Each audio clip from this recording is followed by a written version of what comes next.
Hi friends, thank you for joining me on this video. Really quickly, I wanted to get this video up because I got a lot of great comments and feedback on my previous video, and one of the things mentioned was that I didn't get to do the eye look, and of course that was because of technical difficulties. And we're talking about this palette here, the Narcissus Loaded palette, and it's so pretty. I love it. It's such a great palette. It's gorgeous, has a lot of warms, neutrals, shimmers, mattes, kind of everything you need. So I just wanted to recreate that eye look and then this one as well, so stay tuned for that.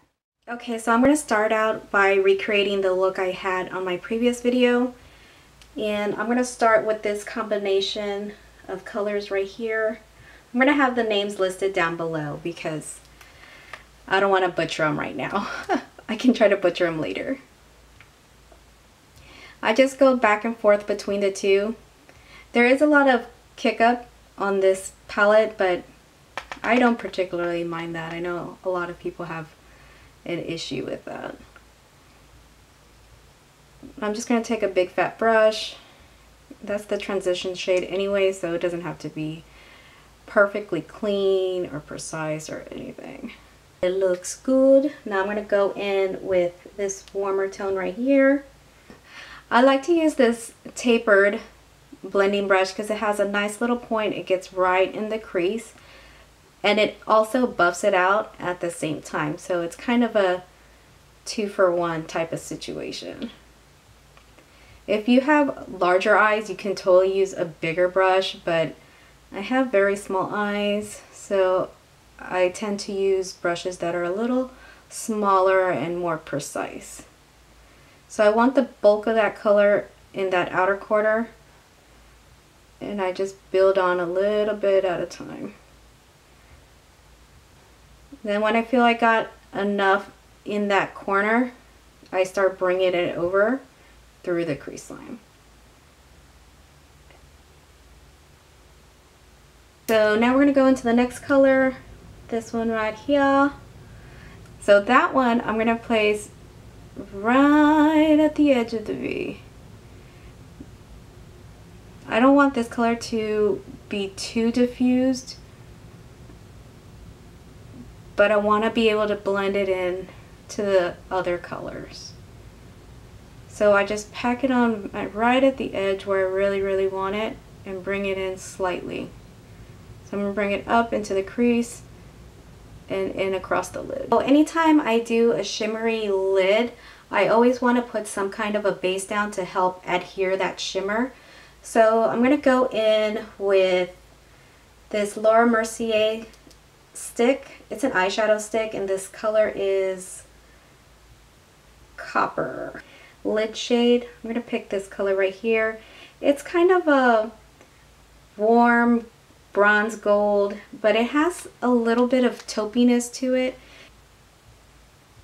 Now this color is a little darker than that copper I put down, but that kind of helps it to pop out. You're going to have that multi-dimensional look of color whenever you do that.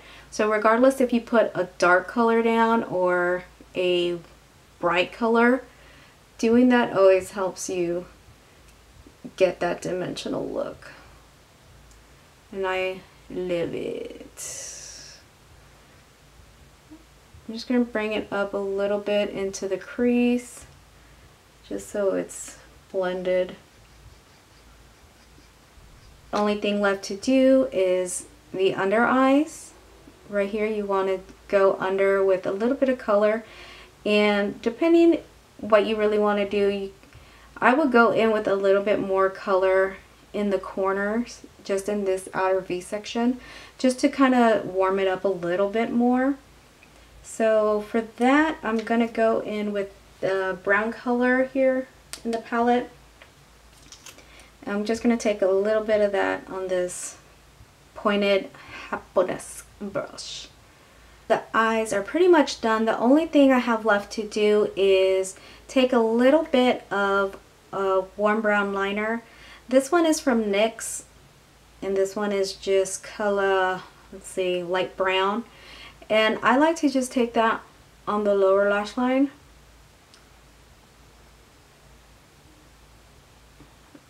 All the way around. Here You could totally do black if you wanted to, but I don't know what it is about this light brown liner that I really like, because it just diffuses and it looks kind of natural in an odd way.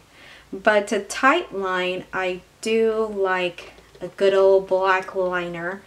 And right now I'm just going to use what I have in front of me, which is the Tarteist.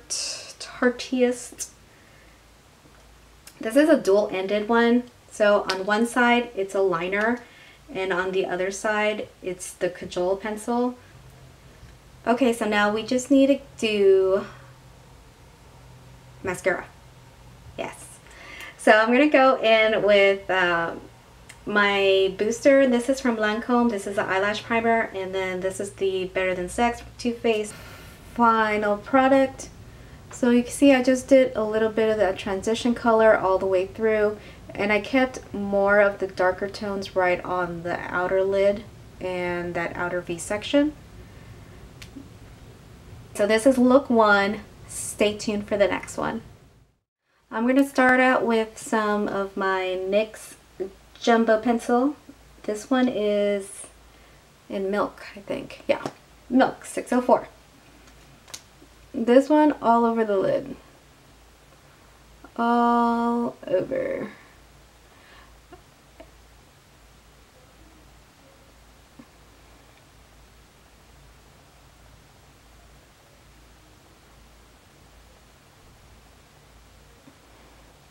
Ooh, attractive. Look at that. We're gonna do this color up top. It's kind of a silverish tone. It's a little bit of purple, a little silver. So I'm just gonna pop that color on the lid. You can use a brush. I like to use my fingers sometimes. It's easy. Okay, so now I'm going to go in with this cool tone light brown, and I'm just going to use this little angle brush I have. This is from the It brushes for Ulta line, and this one is just going to be right in that outer V and bring it all the way in. Up top to highlight the brow bone with the white shade. I'm just going to use this little flat brush that I have from Wet n Wild. This is one of my favorite brushes. I grab for it all the time. I like it because it's a combo of dense and fluffy, which I like. So I'm going to put just a little bit more. I like that this is a highlight, but it's not super metallic. So you can just put a little bit and it's a nice accent to your color. It doesn't overtake your whole eye look by having that gleaming brow bone, you know. So for me, that's just what I was looking for. So you can do one of two things.